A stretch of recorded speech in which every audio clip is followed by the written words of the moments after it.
Hello and welcome. My name is Dan Mason. I like to respond to comments on my channel. Here is one I received on Marxism. In my first response, I went a little easy on him. Here, I will go a little harder. Let's take a look.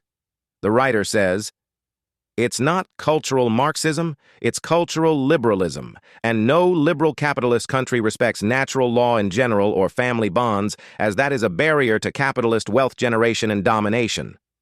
Now, here is my second response to "It's not cultural Marxism, it's cultural liberalism." Cultural Marxism and cultural liberalism.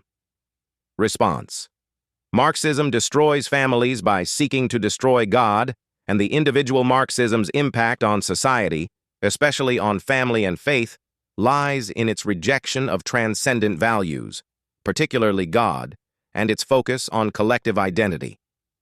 By undermining the concept of God and the individual, Marxism disrupts the foundations necessary for family stability, moral structure, and social cohesion. 1. Marxism's rejection of God. At the core of Marxist philosophy is the belief that religion is a tool of oppression, famously summarized by Karl Marx in his statement, "Religion is the opium of the people." Marx believed that religious faith kept people content in oppressive conditions by distracting them from pursuing revolutionary change.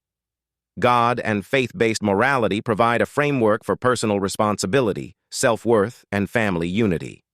Marxism, by seeking to eliminate God, strips away the spiritual anchor that nurtures healthy individuals and strong families. Alexander Solzhenitsyn observed, "The line separating good and evil passes not through states, nor between classes, but right through every human heart." Marxism's attempt to replace faith with state control ignores this moral complexity, resulting in social decay. 2. Marxism destroys the individual. Marxism emphasizes the collective over the individual, seeking to dissolve personal identity into class or group struggle. In doing so, it devalues the personal responsibility and uniqueness that are essential to healthy family dynamics. In Marxist ideology, the state becomes the new moral authority, leaving little room for individual freedom or spiritual growth. Vladimir Bukovsky, a Soviet dissident, warned, "The goal of socialism is not only to control your body, but to control your soul."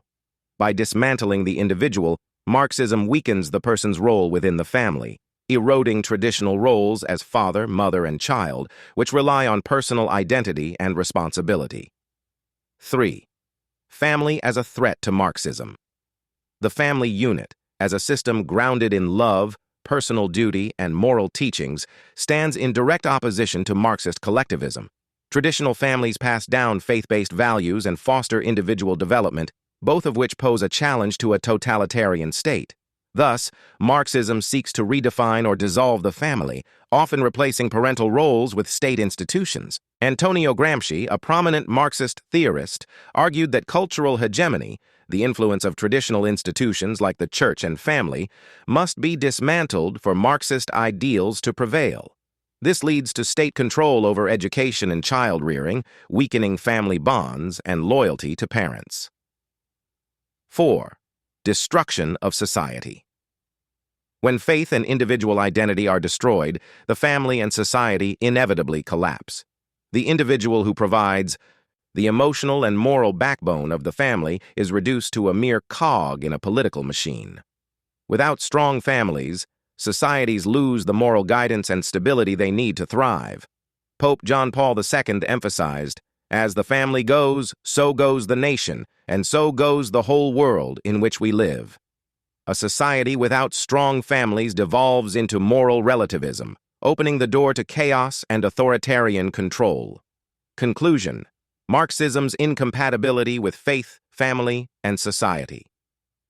Marxism destroys families by first erasing God from public and personal life, stripping away the moral foundations needed for personal and familial development. Without faith, the individual is reduced to a mere collective identity, undermining personal responsibility and family roles. As a result, family structures deteriorate, and with them, society at large.